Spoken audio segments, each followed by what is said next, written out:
네, 정치권 소식 들어보겠습니다. 비대위 전환을 확정한 국민의힘은 조기 전당대회 준비를 위한 실무형보다는 혁신형 비대위를 구성할 가능성이 커졌습니다. 주호영 비대위원장이 이런 뜻을 밝혔는데요. 이준석 대표는 법적 대응에 나섰습니다. 국회 취재기자 연결해 자세한 내용 알아보겠습니다. 나경열 기자. 네, 국민의힘 주호영 비대위원장, 비대위의 성격과 관련한 입장을 내놨습니다. 전당대회 준비를 위한 실무형 비대위는 아니라고 했는데요.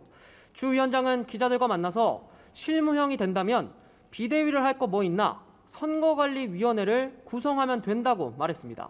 비대위를 짧게 운영한 다음에 정기국회 도중 지도부 선출을 위한 전당대회를 치르는 것에 부정적인 입장을 나타낸 걸로 해석됩니다. 비대위 구성 방안에 대한 뜻도 내비쳤습니다. 계파 갈등과 관련해 그런 시비에서 자유롭게 비대위를 구성하도록 노력하겠다고 했습니다. 이른바 윤핵관과 친윤계를 배제할 건지 묻는 질문에도 같은 답을 했습니다.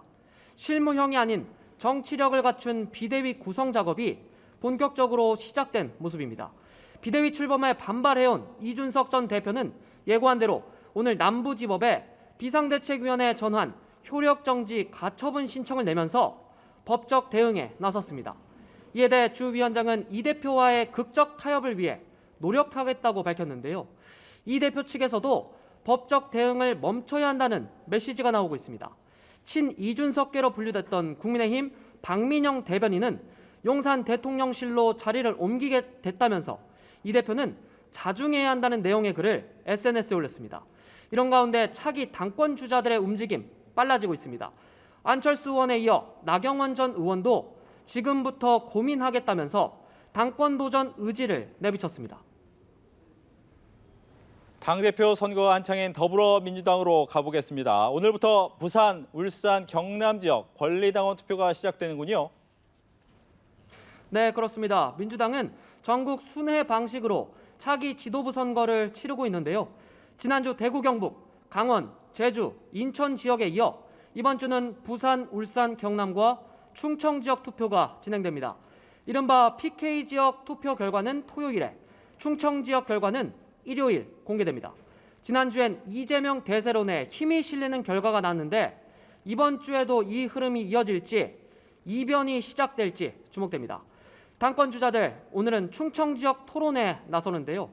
부정부패 혐의로 기소된 당직자의 직무를 정지하도록 한 당원 개정 문제가 토론의 최대 쟁점이 될 걸로 보입니다.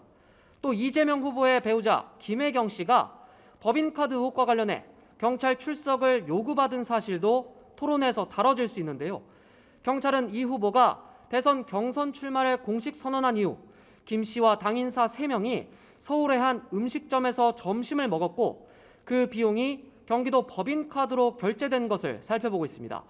이에 대해 이 의원 측은 김 씨의 수행 책임자가 김 씨 몫인 2만 6천 원만 캠프에서 교부받은 정치자금 카드로 지불했다며 당시 김 씨는 경기도 업무추진비 카드로 결제됐다는 사실을 전혀 알지 못했다고 주장했습니다.